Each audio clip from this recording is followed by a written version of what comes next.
Cheers. Cheers. Oh, cheers. We're actually recording at nighttime, so you are actually drinking. Yeah. Well, Channing's always drinking. Doesn't matter what time we record. Yeah, Don't let I him mean, I'm more after at least 10:30 nowadays. Nowadays, after at least 10:30, which means he set a rule. Set a rule. Like, no more cracking beers when I'm cooking eggs for the kids before school. No. We're not doing that unless I got to do tastings. Is that royal blue our hoodie, Richard?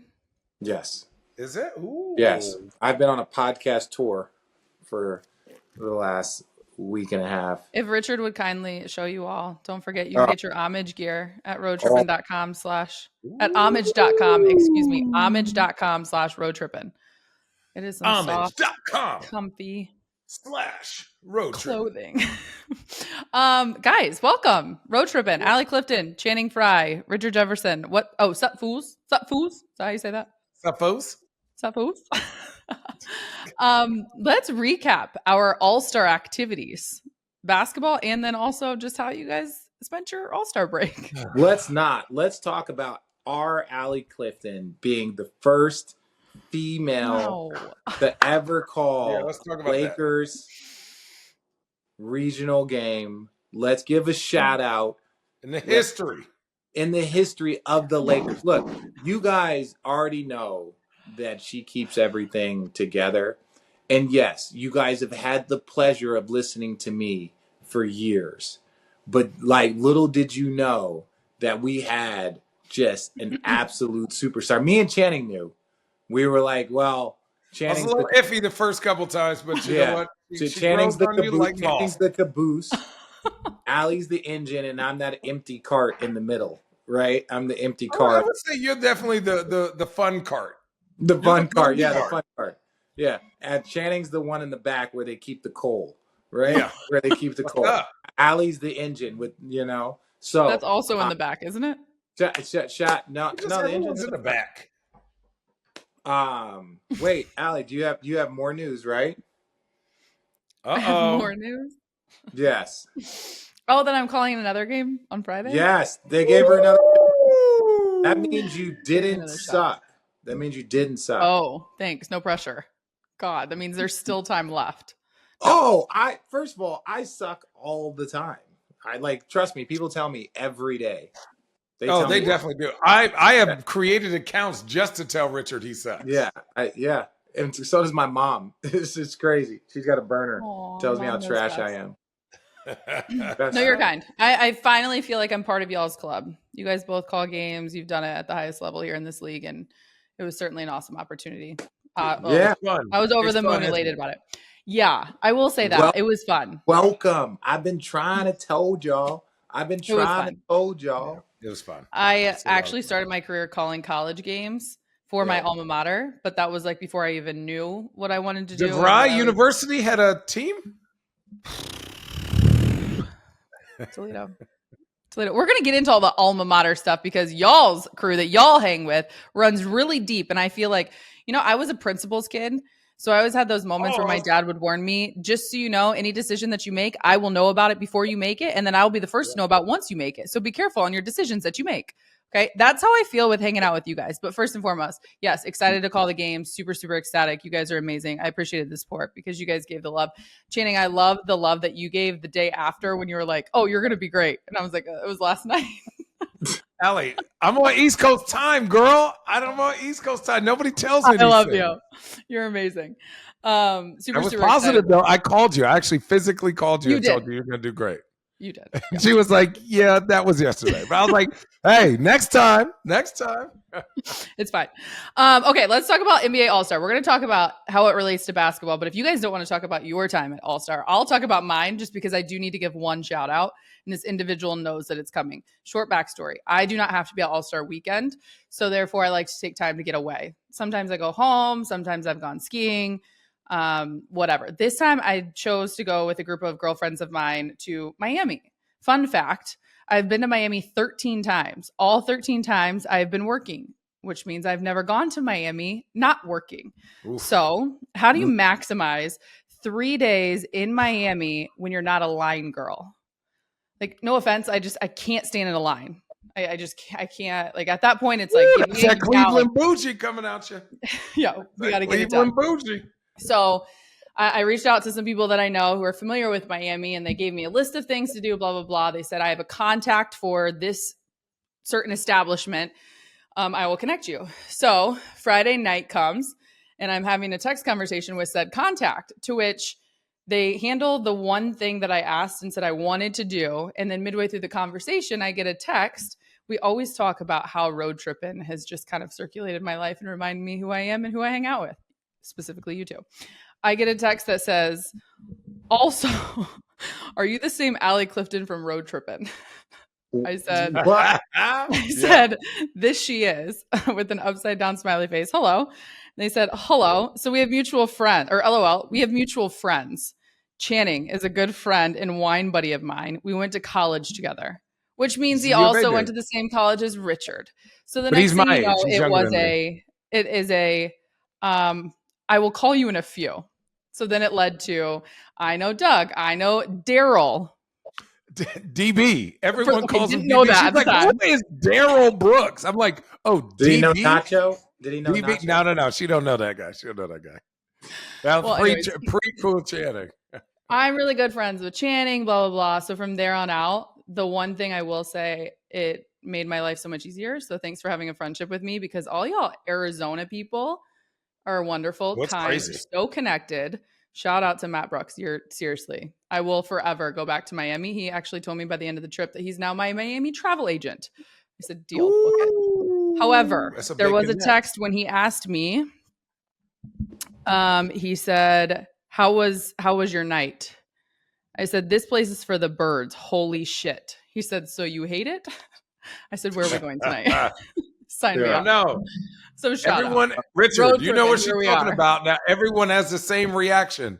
Oh, what time does this place close? You're like, 7 a.m., 10 a.m., whatever time you get done. Whenever everyone leaves, but it typically doesn't close. You get waves of people. No, look, Miami, this is one thing that I will say NBA players have mastered, right? Because of our jobs, because of how much we travel, and a lot of times you're a young guy, whatever. So you get friends in every city. And I mean that not like when we were like Jasmine, both of us know Jasmine. Jasmine went to Arizona. He lives in New Orleans. Whenever I would go to New Orleans, he's the only fucking person I know. Jasmine, you want to go to dinner? You want to go this? So eventually you start making connects in different cities. Now, you've never had a straight party connect, which you now have in Miami. But yes, that's part of life on the road. It's like you got to figure out those cities where you got like people, even if it's just dinner, like, you have friends from college, friends from here, and you're like, hey, look, I'm going to be in DC for one night, and I don't want to sit in my hotel if you want to go to dinner. So I'm glad that you found a party friend that can help you navigate Miami, because those friends are very, very important. Shout out Bear Jew. Shout out Matty Brooks. Bear Jew's throwing pictures around like he should not be. Having said that, Matt, I will say we may or may not have left this establishment when it was not the same in the sky out when we left as in when we came. Having said that, we were in our vehicle to go home to bed, and our car almost hit the motorcyclist in front of us at a stoplight. And I told a friend about it, and they said that's because they were leaving the establishment at the same time you were. Yeah, listen, that would have put a damper on the buzz. I would have ran. What? Richard, I don't know if Allie was in running. I would have got back at a car and ran like I was guilty. Red Bull gives you wings. I was ready to fly. All right. God. Having said that, how was All-Star for you guys? There are a couple. Do you want me to go, Richard, since I had to be there the longest, or do you want to go you? You could go your short story. I'm going to go very short story.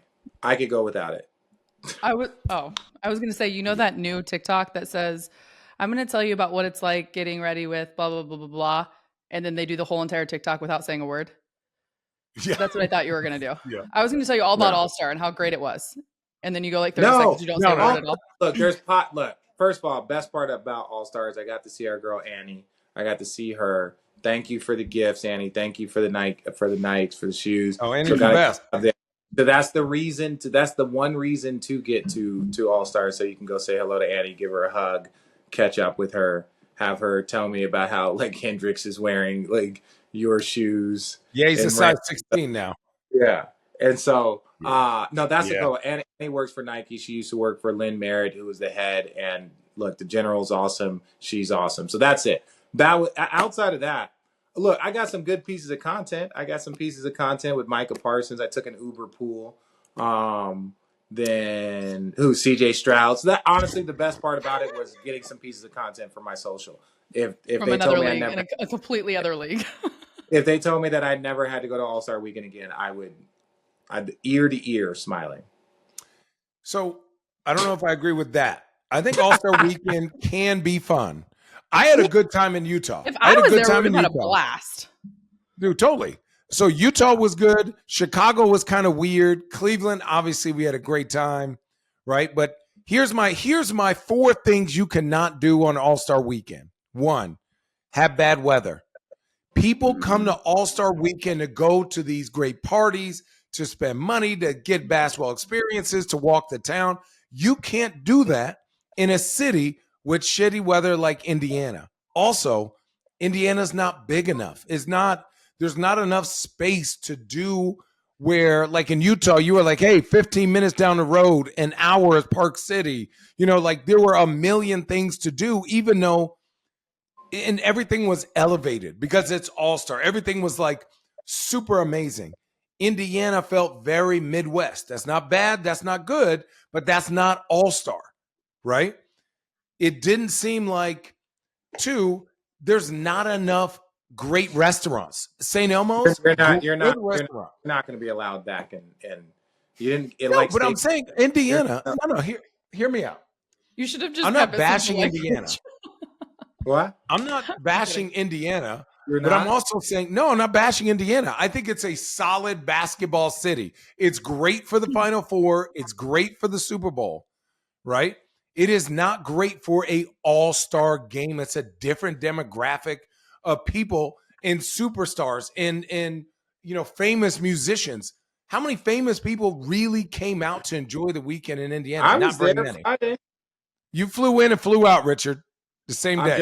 What are you talking about? We had 50 there. We had Lil Wayne there. Okay, let me interject. They flew in and flew out the same day. Richard, in LA, are they going to fly in and out the same day? No, they're going to different parties. They live here. What I'm saying, they also live everywhere, Allie.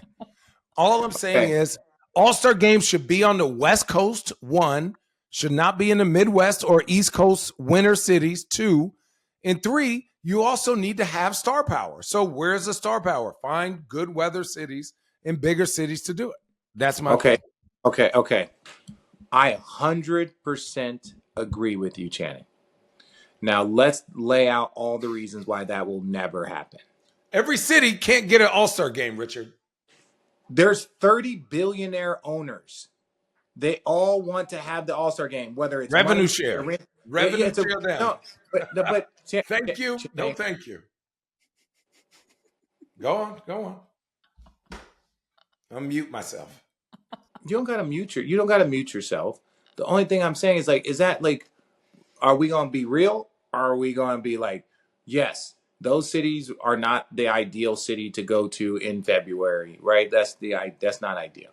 But they're not going to do it just in LA. They're not going to just rotate it. The NBA is about growing the brand, about spreading it. So every city is going to get it. We know that.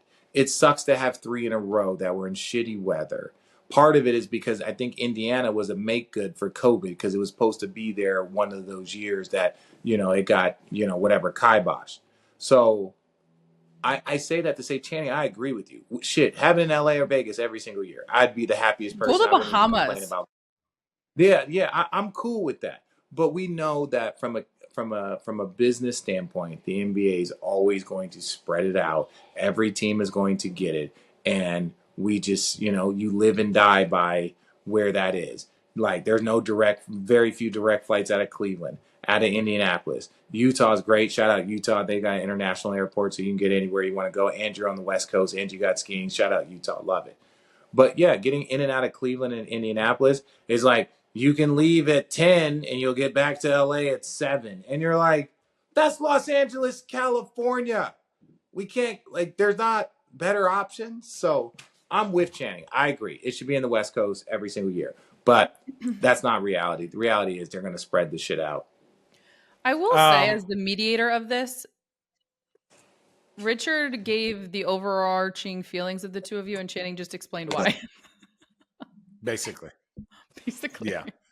Okay, what's up, boy? What's up, Channing? Man, that's an adult voice. You driving yet? No. Okay. Tell your dad, let him drive the Bronco. Okay. Oh, yeah. Yeah, I know it. Daddy. Absolutely not. I'm going to get you a new rabbit. Okay. That's his bunny. I know it. So cute. Everybody got one of those things. Yeah. Okay, here. We're going to break down the weekend. Skills challenge. Okay. We got to pick serious teams. I didn't say that.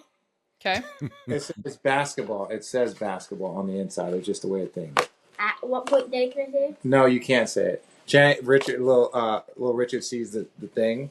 Oh, So yeah. Why does it say that? What does it say? I know what it says. Me? Yeah, what does it say? Basketball? Yeah. He's like, Daddy, can I say that? And I'm like, no. What does that mean? Of course. No, the B was missing because it's like a cup thing. So the B was missing. So it said, yeah. Astastic. Let's go. All right, get out of here. Get out of here. Wait, Dad, Beat it, kids. Can I just play this? No, bro, I'm done. He just asked me if he can put on the Pac-Man and play it. No, bro, upstairs. Upstairs. I'll be up there in 97 minutes. Upstairs. What is their concept of time? Is curious to me. No. Wait, Daddy, can I listen to a story tape? Yes. The problem is not their concept of time, is what is their concept of sarcasm. And they're doing such a better job. I'm so proud of them. Like when I say 97 minutes, they just look at me and roll their eyes and just like walk off. They know that. All right, here we go. Back to basketball. Skills challenge. The skills challenge. Good idea. Confusing. I think we need to just pick 4 guys that want to try and win it, right? And it'll be the NBA versus the G League versus the WNBA, and you make it competitive for money. So that way, if the NBA loses, somebody's going to say, how y'all got to win this motherfucker. Because Scotty Barnes didn't give a shit. Anthony Edwards didn't give a shit. But like the Pacers team actually cared. So you may have 2 NBA teams and then the other 2 teams, one from the G League, one from the WNBA. Because obviously that's bringing in basketball. If we're promoting basketball, let's bring in everyone. Because obviously the G League is the best at dunking. Yeah. Maybe the WNBA is best at the skills challenge, right? Anyways, the 3-point contest I thought was interesting. It's obviously the most exciting, right? It doesn't get the most hype, but it is the most exciting event every weekend, every one I've been to. This is crazy. I watched Tyrese Halliburton and Kat shoot. They got 35 and 36 in like their practice. Like the fact that these dudes are shooting that well from 3 is my second point to the game, but we'll get to dunk contest. Let's stop it. It just needs to be, there's no big names that are coming out. Let's make it entertaining. Bring the best dunkers in the world. Give them a platform. Nobody from the league. Pick 1 or 2 guys from the league, one who's not in the league and one who's in the G League, and go from there. Why not? It's entertaining. Because other than that, Jaylen Brown, great player. That was the worst. It was worse. It made Richard's dunk contest appearances look like Vince Carter. He jumped over a dude in a chair. He did a left-hand windmill. These were some sea-fried dunks. They were sea-fried dunks. And I was looking at these scores like, oh, hell no. But shout out Mac McClung. He came prepared, did what he had to do, getting them checks. And that check is as much as his yearly check. So he's going to keep winning. Steph Curry makes you believe you can do anything. And the Curry 11s are specifically designed with ultimate bounce, grip, and stability to allow everyone to do their thing. New generations of ball players are coming up and showing the basketball world that the old rules do not apply. The future is exciting, fast, positive, and hungry. This NBA season, rock with your favorite player and rep his shoes on and off the court. The Curry 11s are perfect for both the committed and casual ballers. The UA Warp Tech makes the shoe feel like it was designed for your feet, locked in no matter what you do on the court. So stop in your tracks with dual density UA flow cushioning and traction. It's an emergency brake you don't even notice. Steph's 11th signature shoe steps into the second decade of his sneaker career, pulling colorway inspiration from the wonders of a positive and modernized future on and off the court. Take these kicks with you when you leave the scrimmage and rep Under Armour wherever you go. So do your thing. Change the game. The Curry 11 Future Curry is available now at currybrand.com. Thirdly, the All-Star game. Everyone's like, well, why is it this way? Hang on. Why? Oh, There's no. actually a situation that you missed from Saturday. The Steph versus Sabrina. And I do want your thoughts on your colleague. I want your thoughts on your colleague. Kenny the Jet Smith in the comment that has circulated. I did see his chat with Stephen A. Smith as well. Yeah, I think sometimes what you think you're saying doesn't come off how you sound. Mm-hmm. Kenny's a good dude. It just didn't sound right. And then I think in that situation, you're in your mind, you're like, what am I saying that sounds wrong? And he doubled down on it. And then people started taking it a different way. So I've learned about, like, look, if we're going to talk about what he said, we also talk about what Reggie Miller said, right? Yeah. What Reggie Miller said. And Reggie he was trying to make a basketball technical position. That is what he was trying to make. And Kenny? I know Sabrina and Kenny. Right? So he said, just for our listeners, in case you didn't see it, she should have shot from the women's line. That would have been a fair contest. She should have shot from the line. There's a women's tee in golf. There's a men's tee for a reason. Continue, please. And the point is more of like when she broke the record, that was from the women's line, right? So it's like, hey, here are your two lines. Who can make the most, right? Like she has this line. Well, she can shoot 35 footers. Yeah, we know she can. She's one of the greatest shooters to ever live, male or female. That's not the question. The question is she broke the record, Steph's record. Steph had the record from this line. She broke the record from this line. They're competitive 3-point lines. So his point that he was trying to make was that should have been the contest. From your line, from my line, not step back 2 feet. And even he was saying, we know this because we know basketball statistics. Every 6 inches you walk back, your percentage decreases, right? Every foot you go back, every bit that you go back, your percentage decreases, right? And so when you look at it from that standpoint, even that little gap, it's actually more impressive that she has further range and can shoot with that accuracy. But if we wanted a true test of who was the most dominant 3-point shooter in their respective fields, you shoot from your line, he shoots from your line. That's what Kenny was trying to say. Yeah. It didn't come off when Reggie starts throwing if it's up you want her playing with dolls. Now that part is like, now you're not being a good teammate. Yeah. Right? Like that part is like, he said, you want her playing with dolls. Right? Like that's what Reggie said. You didn't hear that part. Yeah, that part. So Reggie puts him out there like, whoa, like, so Kenny's like, whoa, no, I'm not making this not technical basketball thing. And it's like, well, they agreed to it, and why this is something we should be marveling at, and blah blah blah. He was like, yo, that's not what my intent is. But when he kind of was going at him about it, and then makes, in my opinion, which was like, we know Kenny, his role on TNT, what his beliefs. I understand. We just explained what he was saying technically. Now, other people might have had, let's just marvel at this. He was a technical person. So he was being technical, in which he believed that if she broke the record from that line, he had the record from his line. Those should be the two lines that they shoot from. That was his point. Into the point of how shooting is muscle memory. Obviously, you guys are 3-point shooters. That's what I'm saying. He was being extra technical. Reggie started taking it to like other places, like male versus female and blah blah blah. And he's like, and then makes a comment about dolls. Like, he didn't tell her to go back in the kitchen. He didn't say that to her. Yeah. But in that moment, everyone just was like, Kenny, and just trying to ruin this amazing moment. He was just merely being my thing is this. You got to have a feel for the room. Yeah. You have to have a feel for the room. I don't think Kenny had a feel for the room. It doesn't make what he was saying from a technical standpoint wrong or incorrect. Right.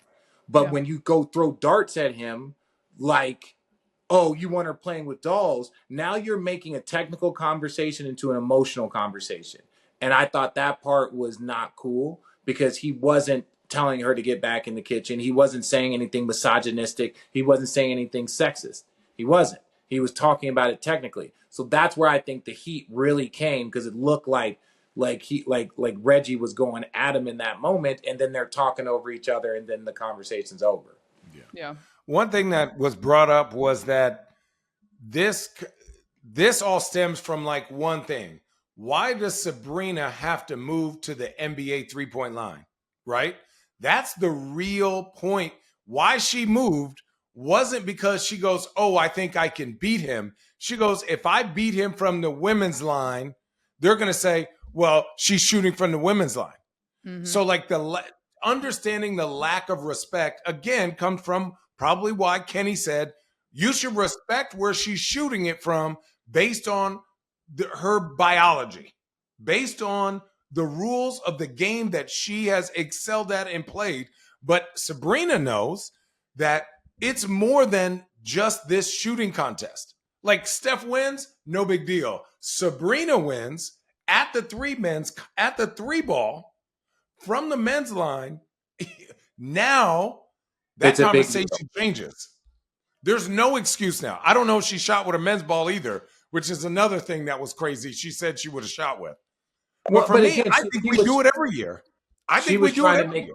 She was getting rid of excuses. She was getting rid of excuses. She didn't want excuses if she won. But that part, I think, was maybe 26 was crazy, by the way. Yeah, but also too, it's like, hey, we can talk about Grand Slam tennis. Women play 3 sets, men play 5. Men might have games that go 4 or 5 hours. Women have 3 sets. Doesn't make Serena and Coco. They're as much of a draw as the men, right? They're as much of a draw as the men. Like their arenas are going to be packed out, but they play far less sets, but they get equal pay. Like now, and that's the thing. I 100% support equal pay.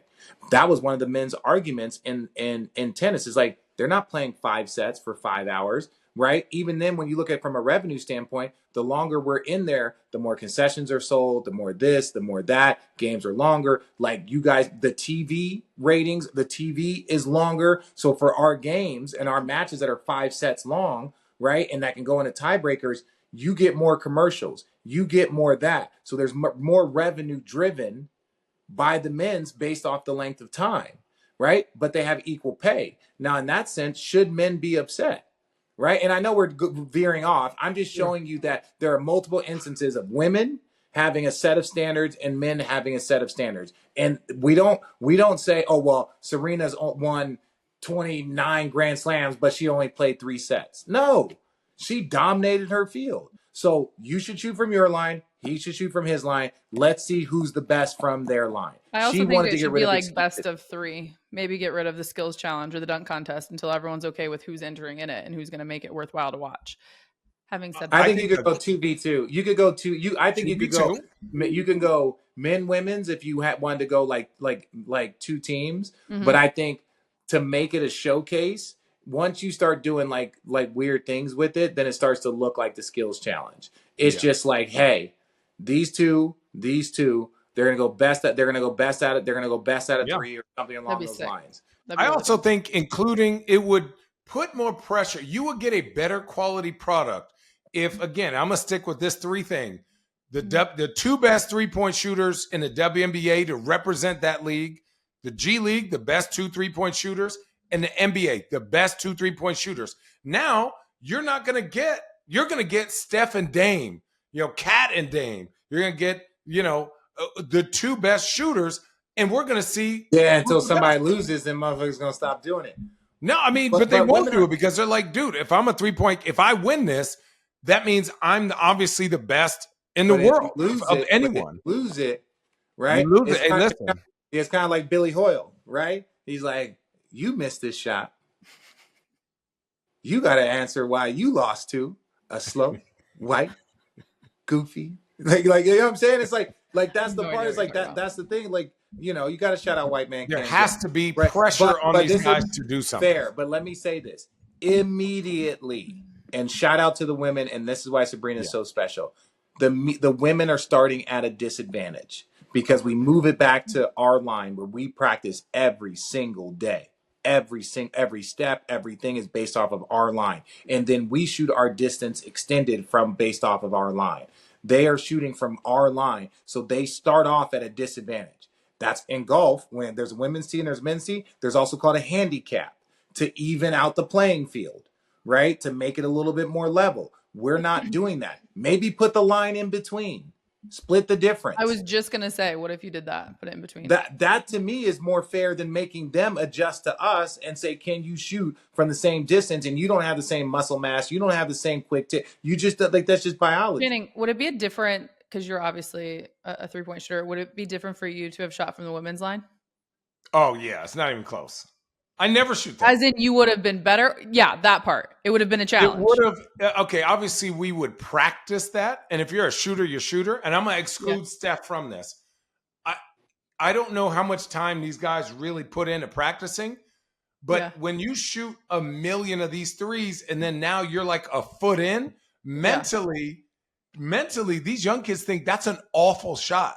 So in their mind, they're like, they may have to take steps back to be more comfortable in muscle memory. It would fuck them up. It would fuck them up. Oh, I was going to say, I think it take you 5 shots to get the distance. And then but you're moving, Richard. So you're moving also. So like each 5 spot. shots, now you're into the next. No, that next spot is different. Your feet have to be different. Your angle on your shot has to be different. Like you got to aim that mother sucker. It's not the same regular shot. Like it's like shooting a floater or like getting full extension on a 3, right? So to me, it would be an adjustment. I wouldn't let them know where the line was, whether that's an inch. Like no. They could practice. They'd have to practice in between the women's and the men's, and then on that day, you just put the line wherever, and they got to figure it out.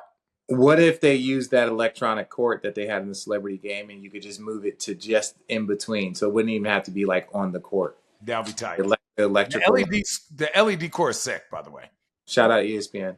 Oh, well, shout out to Sabrina and Steph, because that was epic for not only just the weekend, but beyond. And as Sabrina said, if you can shoot, you can shoot. Doesn't matter if you're a boy or girl. All right. Speaking of Steph, it is time to give me your top players from last week.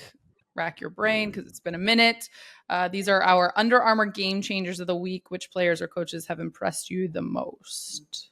Honestly, underneath the radar, the team that impressed me the most is the Pelicans, right? I feel like nobody's talking about them.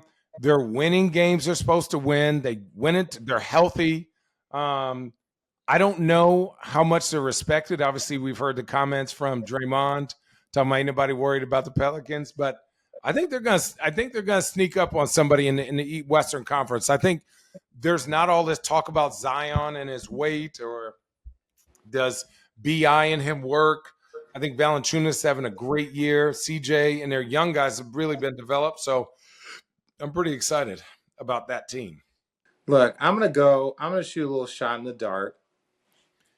And I'm going to say Dallas. That's not shooting a shot in the dark. Good Lord. It's a team, right? Yeah, it is. Dallas, I want to shoot a shot in the dark with Minnesota.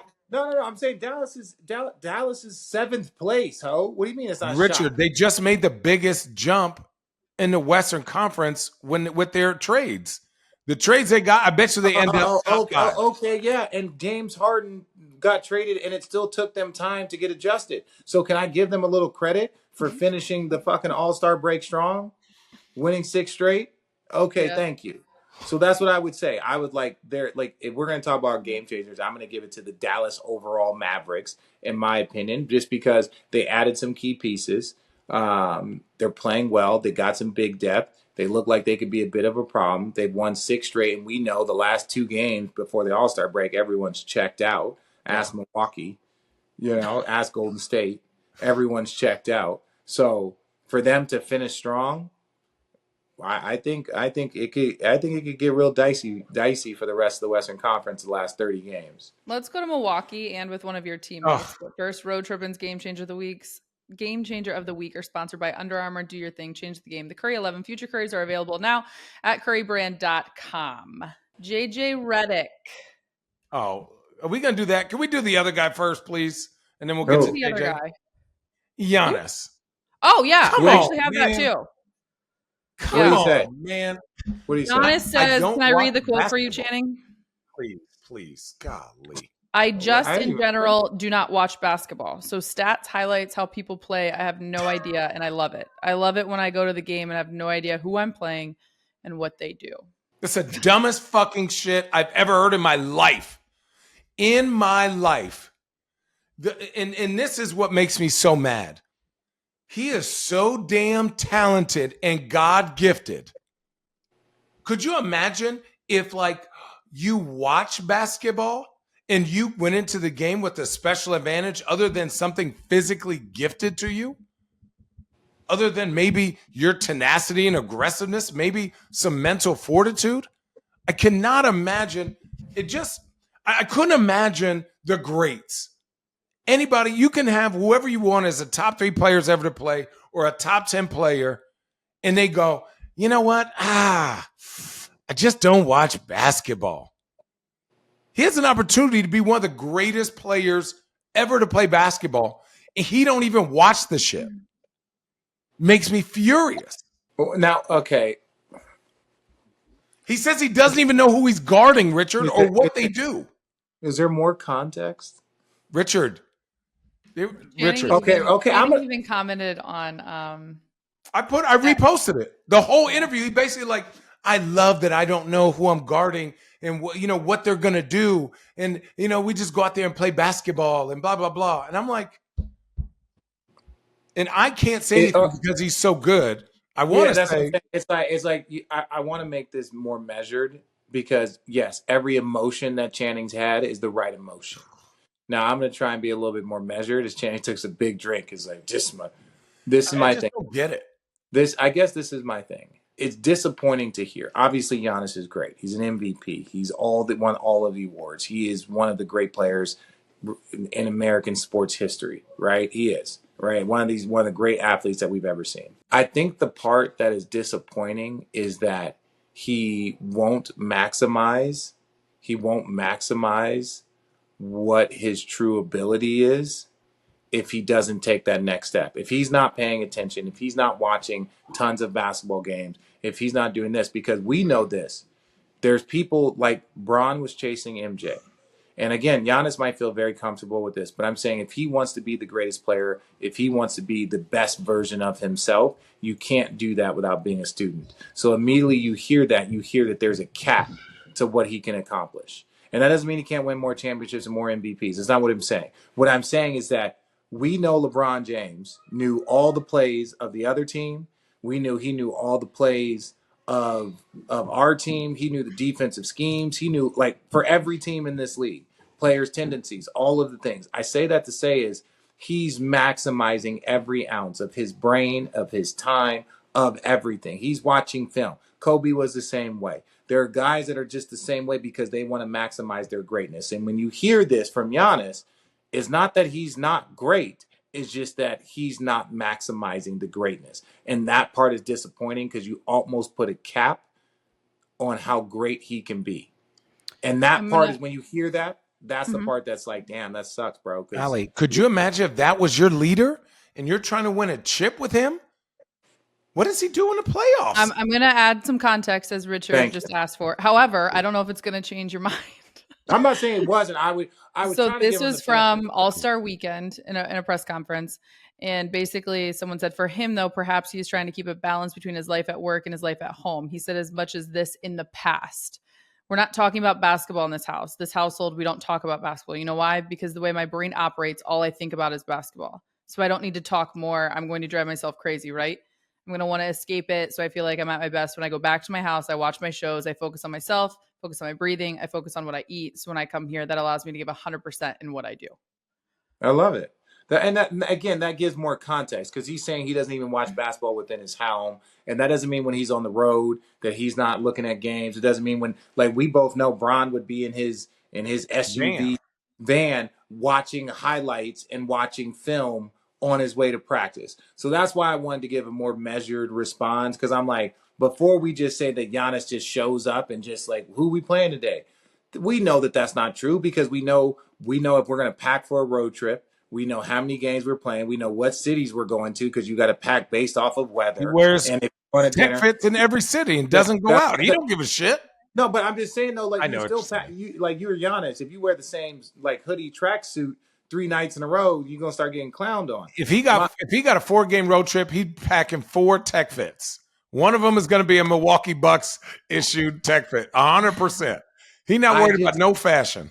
If you're for any young player, for any great player, if you want to be that, if you're not studying the game, like I wish I watched more. I understand for sure. but I watch more basketball now than I did when I was a player, which again, like now that I'm watching it, it's just on in my house. It's just on. And so I'm not going to bash Giannis. And again, this where I know he speaks English great, but I think maybe there were some contextual parts missing in what he was saying. But you'll never maximize what you can achieve. If you're a good player, you'll never be great. If you're a great player, you'll never be elite. If you're elite, you'll never be legendary. If you don't become a student of the game. And Yeah. I digress. I also think it may have been infuriated. It did infuriate you. Having said that, wow, I was just going through your Twitter. It's not there anymore. I had to actually look up an article. But thanks for the shout out on Twitter, calling yourself chopped liver, because I got you to do the Road Trippin podcast more than Richard. Yeah. Well, Richard's like, Channing, come do this podcast. And I was like, I ain't doing this shit. And then Allie was like, come on, Channing. And I said, okay. Biggest mistake. I need some wine. He quote tweeted you, Richard, and the support the people that support you tweet. Yeah. And Channing put, am I chopped liver? She got me to do Road Trippin more than you. Wait, did you also see the thing where I said you got cooked like a Costco glizzy? But I gave you love when you called a game. I know. I give you if you do something special, you're doing the same shit you've been doing. But that's the problem. Like if you're doing that for me, then it just never stops. Like I get it, Channing. Like you don't. Richard, you haven't done nothing new. You're still wearing the same sandals from 3 years ago. If you do something new, we're gonna congratulate you. But what else? I'm trying to find some new shit. You can't. You do too much, Richard. Do less. I'm calling. Do less. Find new shit. Go to homage.com/roadtrippin. Oh yeah. That's what I'm saying, man. Wait, Richard, come on. Okay, I really want to hear this JJ Doc Rivers story. Oh, and you can tell about the fun part on the other podcast that you went on, Rich. By the way, before I say anything, before Richard says anything, for context, 90%. This is a big number, and I exaggerate. I've had a few. There's a lot of players that have that same energy towards Doc Rivers. Not on the Celtics. Pat or JJ? Pat or which side are you talking about? Oh, I'm talking about the Clippers, JJ side. Like Doc Rivers, no accountability. There's a bunch of players that have played for the Clippers that have that feeling about him. Whether that's fair or not, it happens. They won a lot of games. They've lost a lot of games. They've lost a lot of game sevens. I'm going to let Rick open this up because I'm going to step back and be educated. So one, I just did the Gilbert Arenas podcast. That's Channing. Can't wait for you to show up to that. Oh God. Yeah, it's great. It's great. But shout out our guys over there at Gil's Arena. Jilly. Girls, Lexi.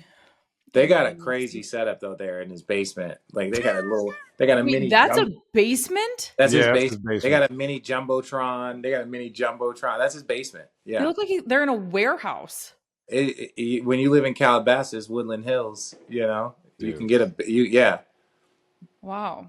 Yeah. Okay. So that's his basement. It's you've seen my basement before, so it's probably like double the size of this, maybe like double, but they also have other rooms, so like it opens up to like a weight room, but they use it for like but they're killing it anyways.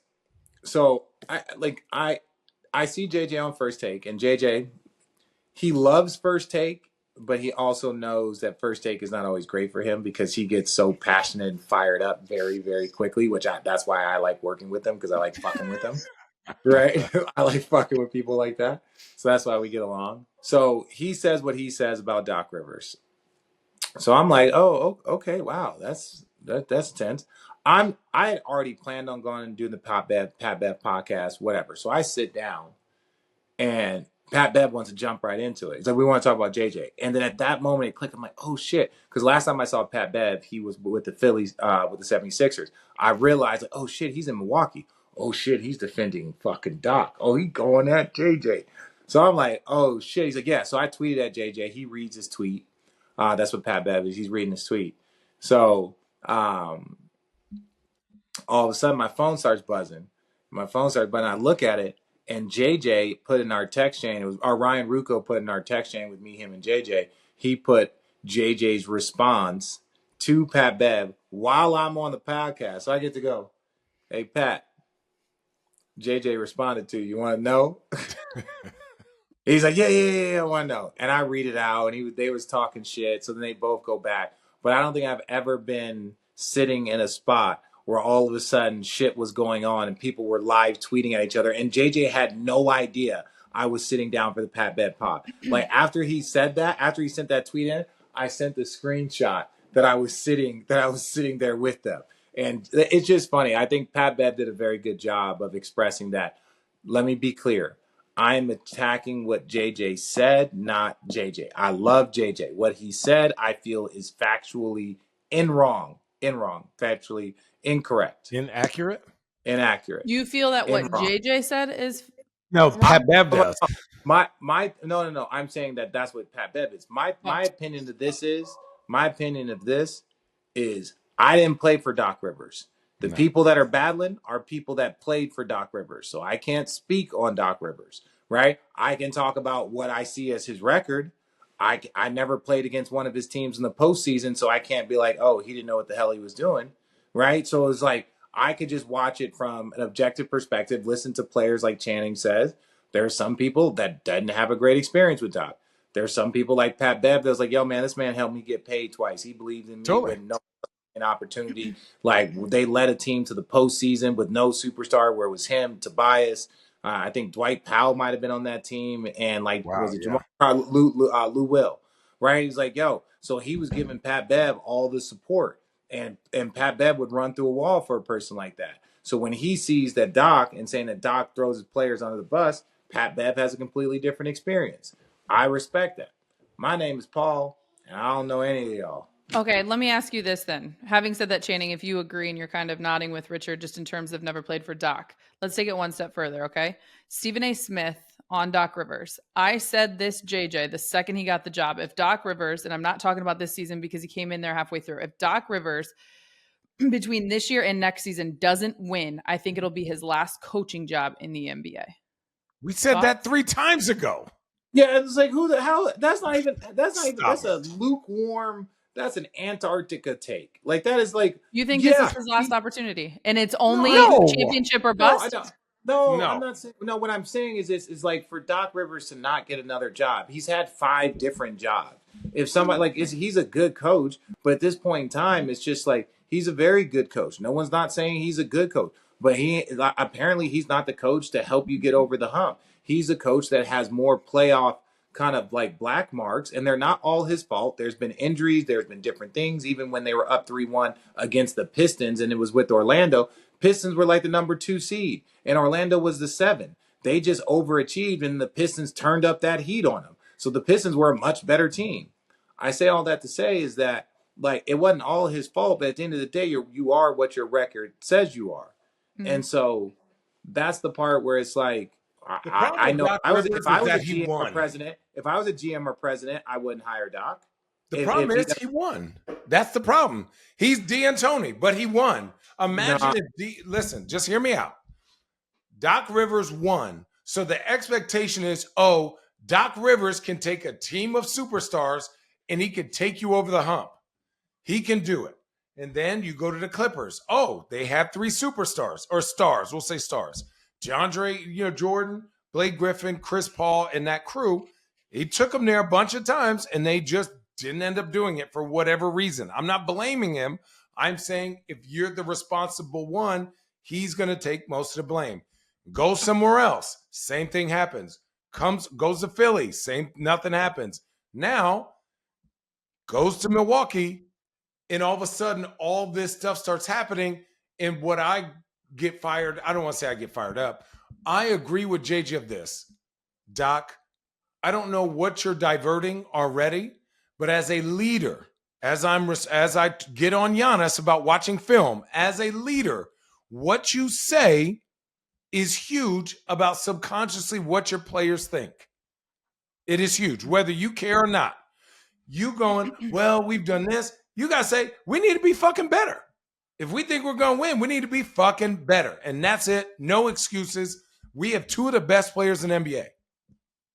We're the second best record, and we're losing the bullshit games because we don't take them seriously, and half of that's on me. That's all he would have to say. Whether he believes that or not, it holds Owens to the rest of his team, and he's being a leader. And that's what's frustrating is that now I think he sees there's some big flaws in what's happening in Milwaukee.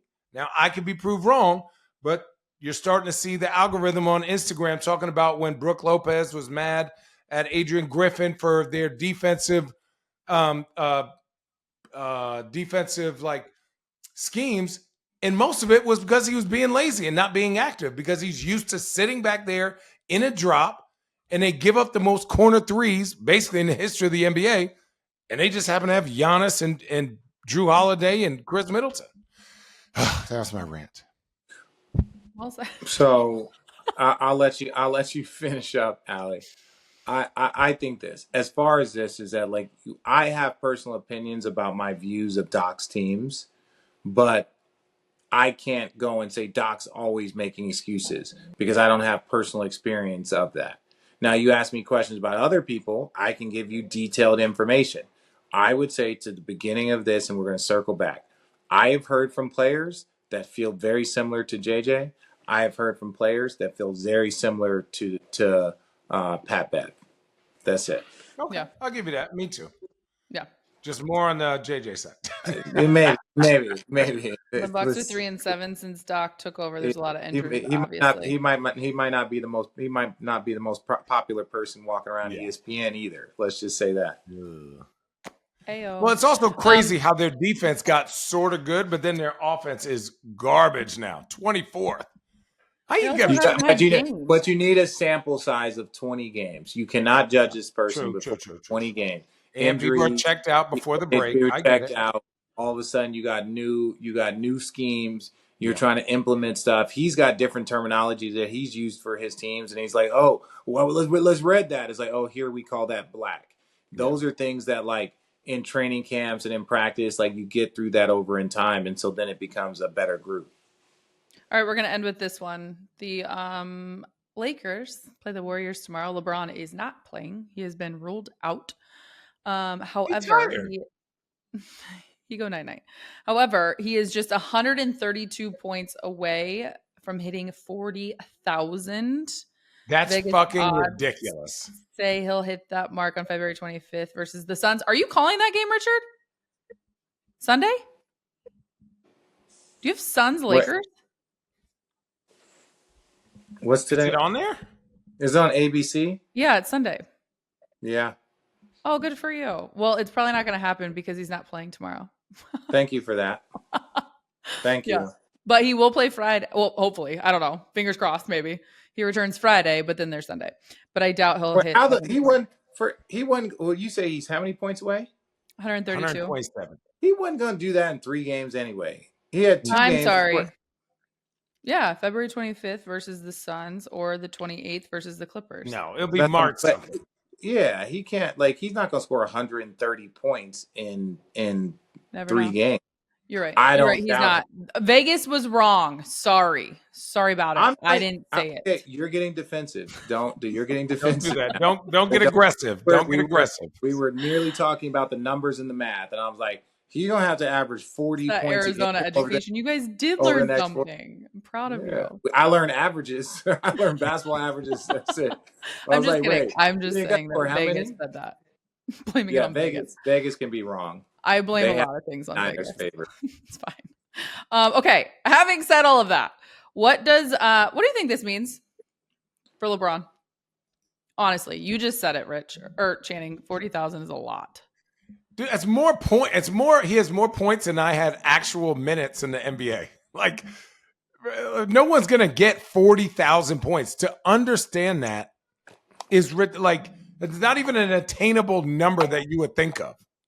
Well, let's put it this way. At the end of the day, no one that is currently playing in the game right now, and it's going to take them 20 years to pass it. So, like, put that in perspective. That's all I got to say. It's like That person isn't here right now. No one currently playing in the NBA is going to reach that number. It's going to have to be somebody. Well, I guess Wemby, you could say that. Yeah, Wemby, you could say that. Yeah. But again, he's got to do it for 20 years, and he's got to be an obsessive, psychotic person. All right. Welcome back. The league starts again tomorrow. Don't forget, go to homage.com/roadtrippin for all your fun, cozy swag. It's another edition Cozy of swag.